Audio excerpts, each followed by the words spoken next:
Здравейте, днеска караме из скучноватите околности на австрийската столица Виена и караме фейслифта на Шкода Superb. Ако не ви бях казал, че е фейслифт, щяхте ли да познаете изобщо?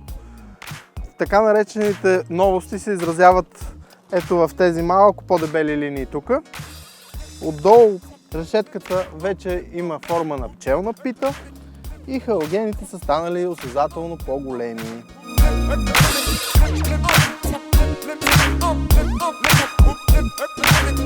Най-същественият акцент при фейслифта обаче са тези светлини. В случая те са матрични. Имат по 14 LED диода във всяка светлина, за да могат да следят пътната обстановка. Когато карате през нощта, дългите никога не се гасят. Само светлинният сноп заобикаля всички други участници в движението, за да не ги заслепи. Обхвата им е 300 метра напред. Тук отдолу имате един асистент за завиване, който също светва и халогена, за да освети идеално завоя. Освен това самите светлини са завиващи. И така вече Шкода влиза в високия клас.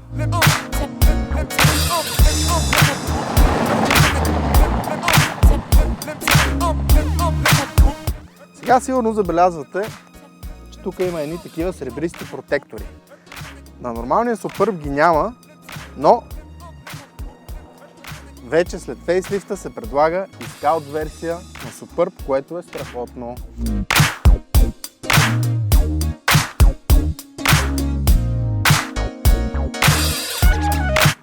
Скаут версията означава, че имате 15 мм по-висок клиренс от земята, задвижването е 4x4, тук под капака има 2-литров дизел с 190 конски сили, 7-степен автоматик, DSG с двоен съединител.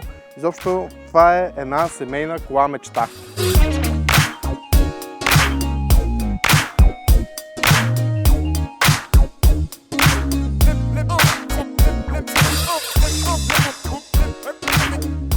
Другата новост при фейслифта на Superb е, че тук нямате емблемата с стрелата, която в България обичаме да наричаме таралежче, а имате надпис Шкода. В общи линии това е. Има, разбира се, една лайсна такава, която в случая е хромирана, при спортните версии е черна. Няма нужда от особени промени в дизайна, защото когато представиха настоящото трето поколение, той беше сравнително революционен за Superb, доста по-динамичен от предишното, малко по-загладено и скромничко поколение.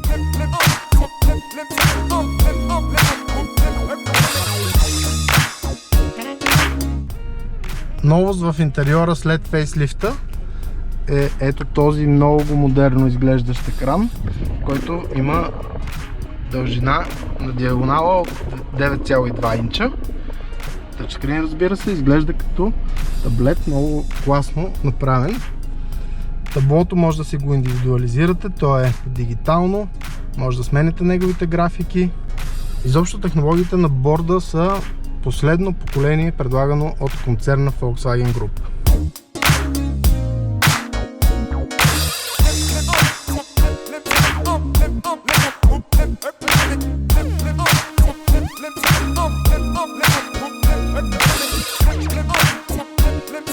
Ето ни вече зад волана на обновения Superb.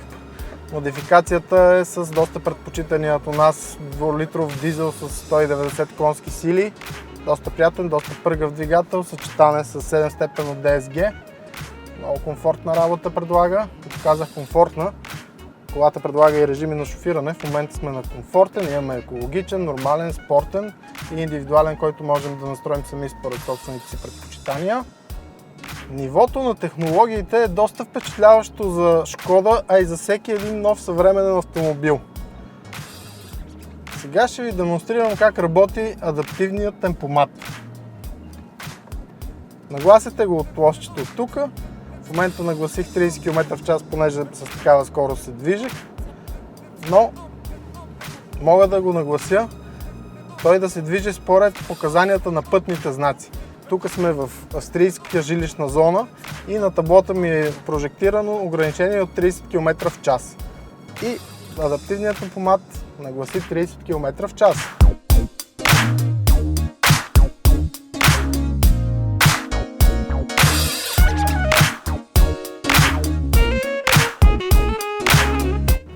Ето сега стана 50. Тук ми изписа, че 50 км в час ограничение е засечено и колата автоматично ускорява. Аз не правя нищо, краката ми не работят в момента. По никакъв начин не докосвам педалите, единственото, което трябва да правя е да държа волана. Освен това, има и асистент за волана, който ми помага да следя лентата, така че тази кола практически може да се придвижва сама, стига ръцете ви да са на кормилото, защото го изисква. В момента излязохме от селото, ограничение 100 км в час, засече го и колата ускори. Понеже сме на път с завойчета, на базата на камерата, която е вградена тук и на данни от навигацията, тази система сама разбира кога предстои по-остър завой и редуцира скоростта на автомобила спрямо завоя. Тоест аз не правя абсолютно нищо, а тя ме придвижва абсолютно безопасно по всякакви маршрути. Предстои населено място, редуцира скоростта до 50 км в час. Сега я редуцира до 30, защото е жилищна зона.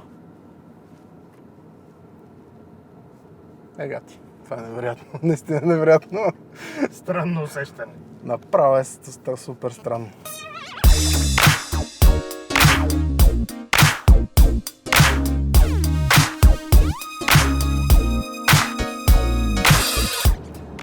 Не случайно името на този темпомат е предиктивен.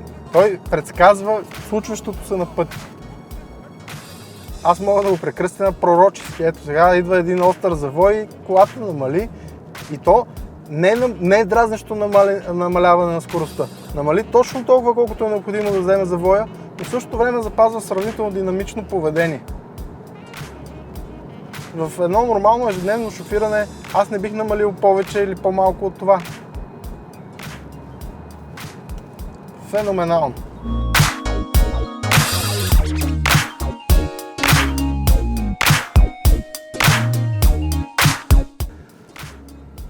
Тази система наистина за мен като българин, който в България си кара както иска, но в чужбина е по-светец и от папата, това много сваля напрежението от мен е постоянно да следя километража, дали няма да превиша скоростта. Аз съм сигурен, че колата се придвижва според ограниченията на пътните знаци. И се чувствам безопасно с всякакви радари, камери и полицаи.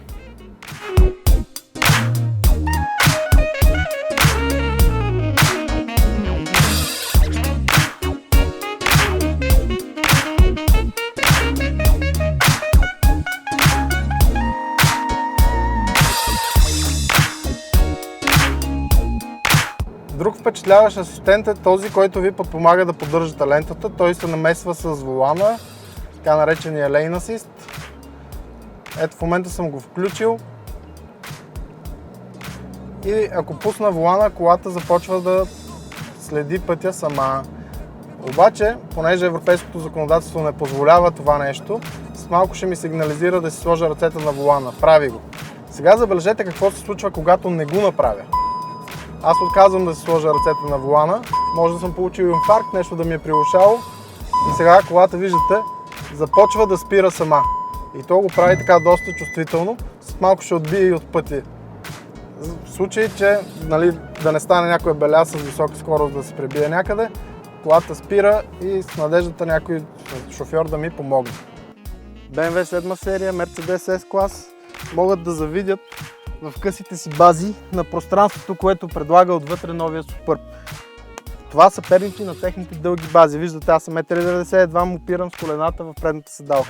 Чак мога да се излегна и да си подремна на дълъг път, за което Simply Clever решенията са ми сложили тук и едно одеялце, с което да се завия, поларено много удобно, но най-впечатляващото са ето тези неща в подглавника.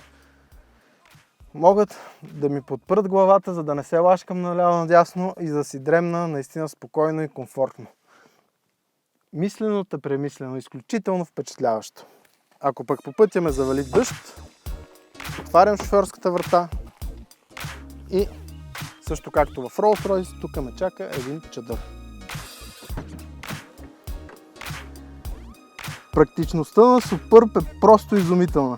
Този огромен багажник е с обем над 600 литра и както виждате вратата се отваря тип лифтбек, така че мога да се возя и тук.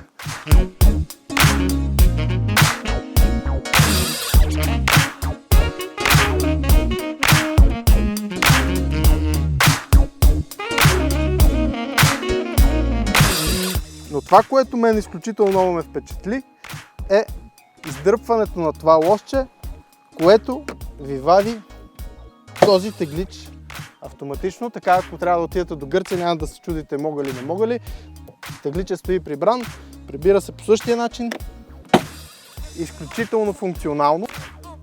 Simply Clever решенията продължават дори и ето тук в тази камерка, която ви помага при маневриране на заден ход. Ето това нещо тук, виждате ли го? Това всъщност е една пръскалка, която в лошо време, когато се накаля, няма нужда вие да плюнчите палеца и да чистите. Тя пръска автоматично и я чисти. Въобще тия хора са помислили за всичко. Ето това е едно от първите на Шкода, стъргалката за LED, която освен това е и лупа за четене. Днеска разбрах, че има още една функция. Мери дълбочината на грайфера на гумите от тази страна. Изобщо 3 в 1. Това се заключва, така че кръците да не си го мислят много.